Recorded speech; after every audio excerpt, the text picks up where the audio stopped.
Hi, I'm your host Vasco Duarte.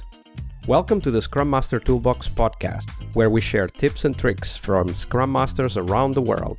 Every day, we bring you inspiring answers to important questions that all Scrum Masters face day after day. Hello everybody, welcome to this very special bonus episode. Today we have with us Johanna Rothman. Hi Johanna, welcome back. Hi, Vasco. Thank you so much for having me again. Yeah, absolutely. It's a pleasure. So Johanna is known as the Pragmatic Manager. And in fact, today we're talking about her management books, which goes right along with that nickname. She provides frank advice for your tough problems. She helps leaders and teams see problems and resolve risks and manage their product development. Johanna is the author of, I don't know how many books, but many more articles. You can find the Pragmatic Manager, a monthly email newsletter, and her blogs at jrothman.com and createadaptablelife.com, and the links will be on the show notes. So Johanna, let's get started. You published recently a trilogy of management books that tackle quite different aspects. So give us an overview for our Scrum Master and Agile coach friends out there. What should they expect from each of the three books that make up that trilogy? So the first book is Practical Ways to Manage Yourself. And the real issue is Scrum Masters and Agile coaches, they need to know what's in these books, but they also need to support the managers that they work for. And I'm sure, Vasco, you have seen. I have seen managers do stuff that was exactly opposite to what they really wanted. So I am a very big fan of let's get the bad news early while it's still small so we have a chance of figuring it out. And how the manager responds to bad news, that's totally within their purview, right? And so I can choose how to respond to bad news. And if I say, don't tell me, if I say I want progress status in traffic lights, we all know what that is. Yeah, traffic lights. Yeah. The perfect status information, right? Yeah, not in case anyone was wondering. So yeah, managing yourself is the key to leadership, especially in an agile organization. And I wrote these management myths, a myth a month for 36 months. And then I had to write a couple more to finish off the series. And I realized that managers were still doing this. I mean, all these Scrum Masters and Agile coaches, they're all in service of how to help the organization create business agility. And if you don't know how to manage yourself, if you don't know how to lead and serve others, if you don't know how to innovate and act for innovation. And these are actually the names of the three books, right? Practical Ways to Manage Yourself is, I'll call it book one. I don't know if it was the first one you... Oh, it is. It's book one. Yeah. Well, coincidentally, yeah. So talk to us a little bit about that. What are like the key messages from that Practical Ways to Manage Yourself book? So I like to think about that book as moving from expert to coach. So instead of, I think all of us have seen, regardless of the approach and even still in agile approaches, the manager is somehow in the middle of the work, trying to write code, trying to do tests, trying to do work that the workers need to do. And I'm not saying management is up here and people are down there, but if managers do not look at the system of work, then the people cannot deliver the outcomes that they want. So it's all about taking yourself from being an individual contributor to learning how to coach and serve the team. And how much of this first book is actually your own journey, kind of self-reflection? So a bunch of it is. I believe I have made almost all of the mistakes in these books because I am not perfect. I actually talk about in book 2 my very bad manager day, where I was a jerk. So And that is totally my story. That is not anybody else's story. But a lot of it, so I'm sure I have made most of the unwise decisions. Took me a long time to figure out I actually was micromanaging. I thought I was being supportive. No, not really. And I luckily got feedback from people and said, "Oh, I'm in the middle of the work." And the leading and serving others, I had a wonderful, wonderful boss who helped me learn how to lead and serve as opposed to manage in terms of directing and controlling. And if I had not had that manager who helped me learn, I would have done more bad things. Yeah, absolutely. In fact, we learn a lot from the good and bad examples that we face in our journeys. One of the things that fascinates me, though, is this. And you said it yourself, right? Like you thought you were enabling, but you were actually micromanaging. You were, as your own words were, I was in the middle of the work, right? And I think that kind of highlights one of the difficult aspects of being a scrum master or a manager that has knowledge about the work that is being done, right? Because it's very tempting to just go in and solve the problems for the people we work with.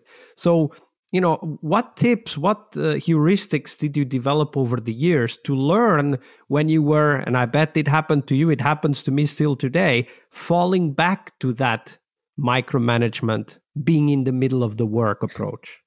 So every time I'm tempted to go in and do the work, because it would be faster.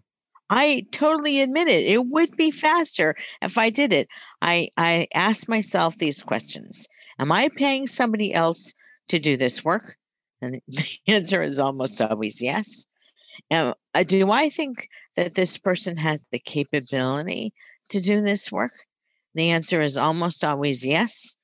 Would I benefit from having this person learn how to do this? The answer is almost always yes. So then I have several stances I can take. I can ask the person, what do you need to be able to finish this? What do you need from me? Which it might be to go away, might be to pair with you, might be to get somebody else to help unwedge where you are. I mean, it's any number of things. And that's all the context. So I have to ask myself, is this something that if I manage to get it off my plate, would we all be much better served? And almost always the answer is yes.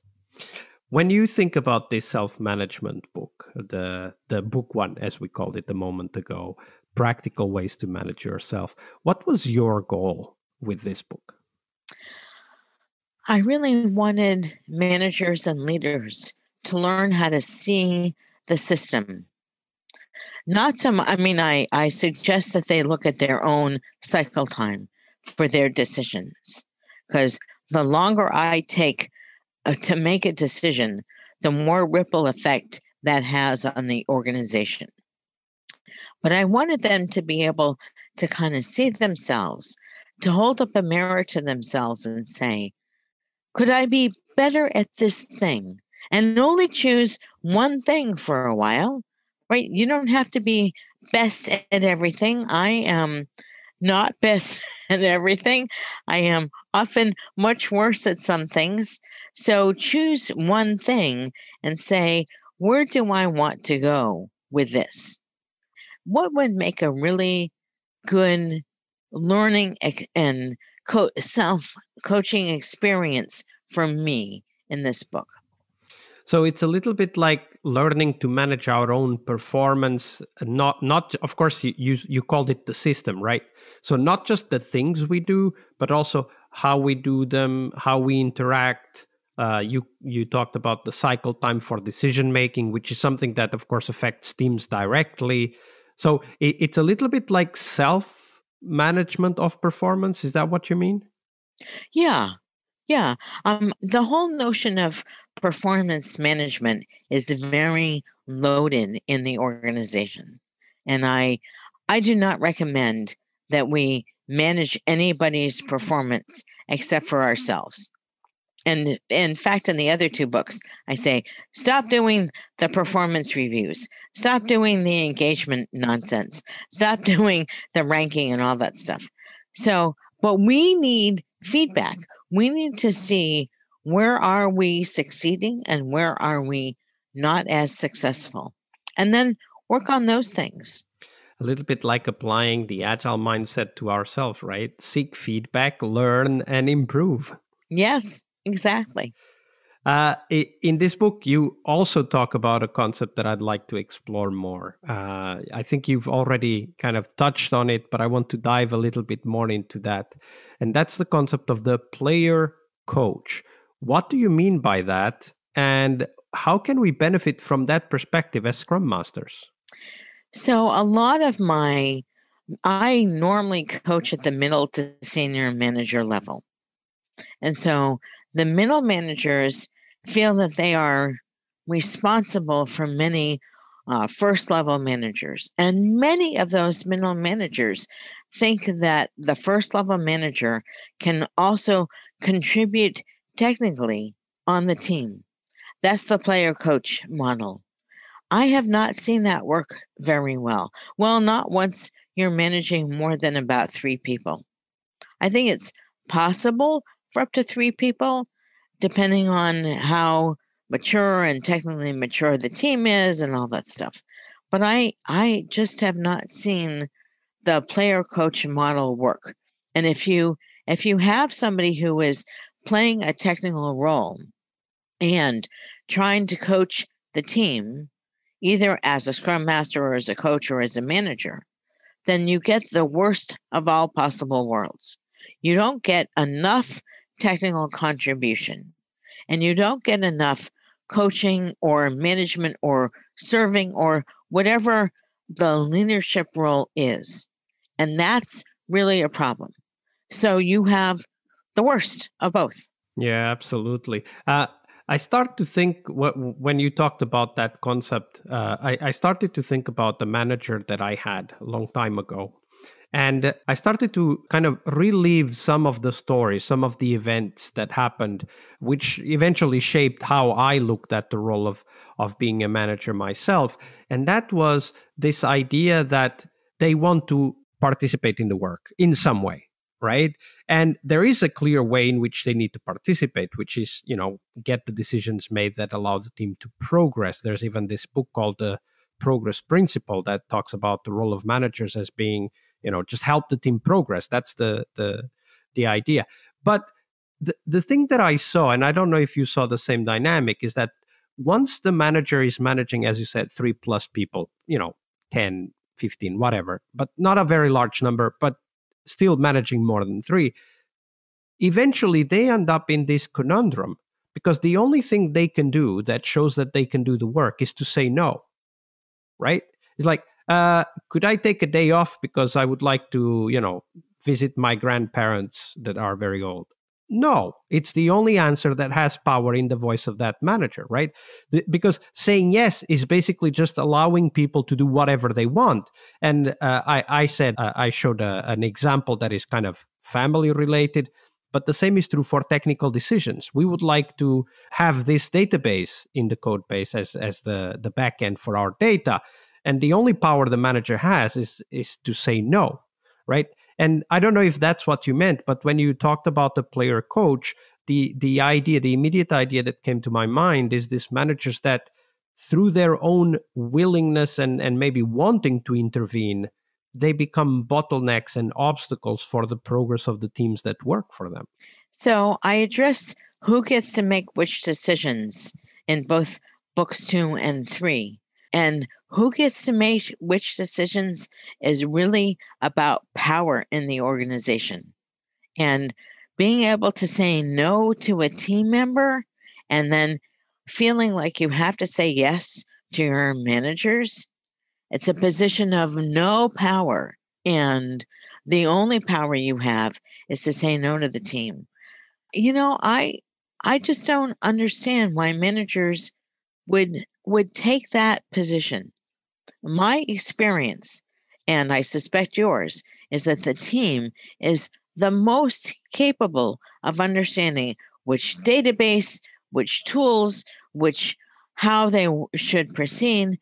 If a manager can say, here are the outcomes I want, here are the results I want, why would they have any input into how a team member works?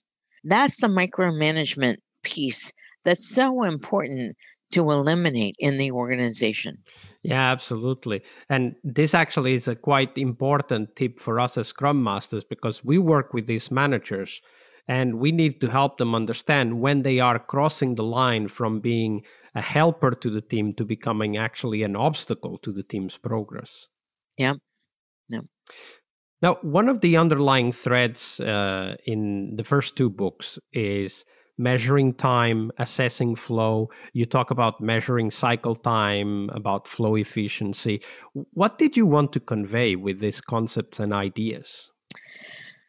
We are most effective when we work as teams. And I have found, especially an agile team, the more you can ask people and encourage them and create the environment for them to work as a team, the better their outcomes will be. Not only will they work faster, but they will learn together faster, which means the product will be better and you'll have shorter feedback loops. So you can actually get something out to a customer earlier, faster, and get feedback in earlier and faster. So that's what you mean by cycle, right? It's like Yeah. the time it takes to collect feedback. Yeah. Yeah. So there's cycle time and lead time and however you want to look at it. How long does it take a team to get a piece of functionality out to a customer? And if you know how long that takes, first of all, you can use that for estimation, I should say forecasting, if you really need to do forecasting.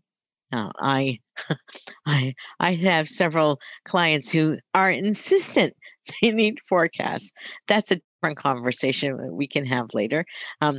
But I find that if you don't understand how long the team takes to do their work and you don't understand the feedback cycles inside the team, you cannot optimize to reduce those feedback cycles inside the team and help the team deliver something that's great faster, not delivering horrible stuff. No.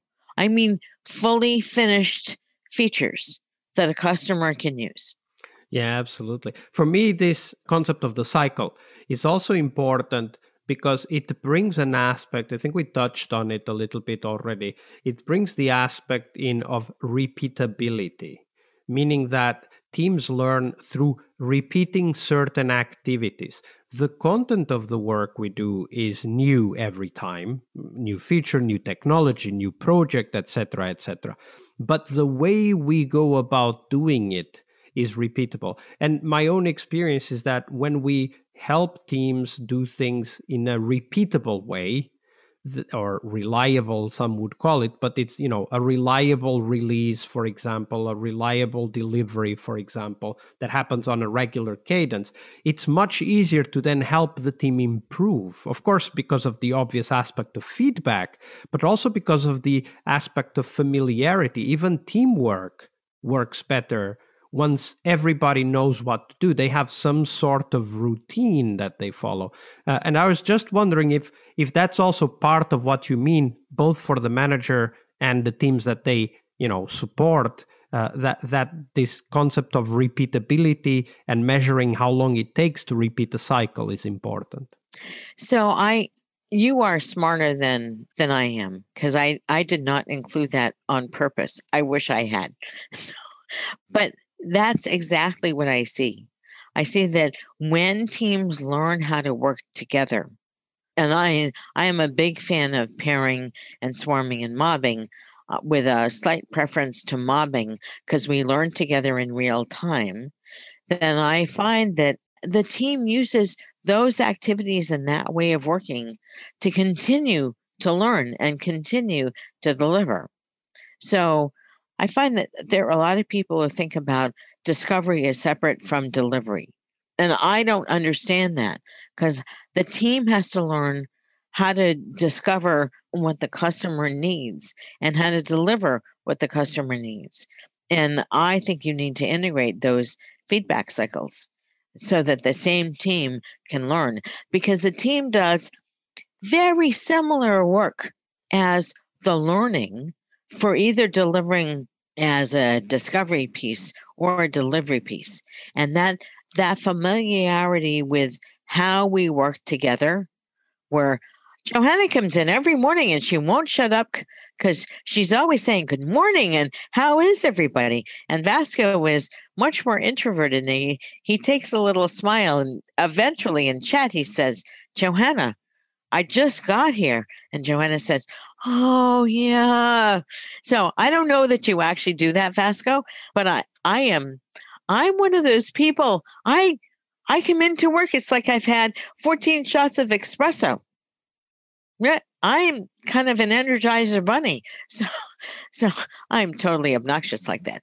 So if I learn that other people would like a little quiet at the beginning of the day, I am much more likely to remember that.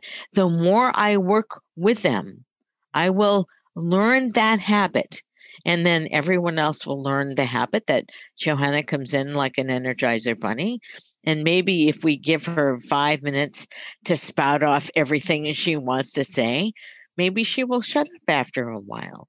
And this is how we learn how to work together. I really hate these team building artificial things, because we learn how to be a team by working on the work.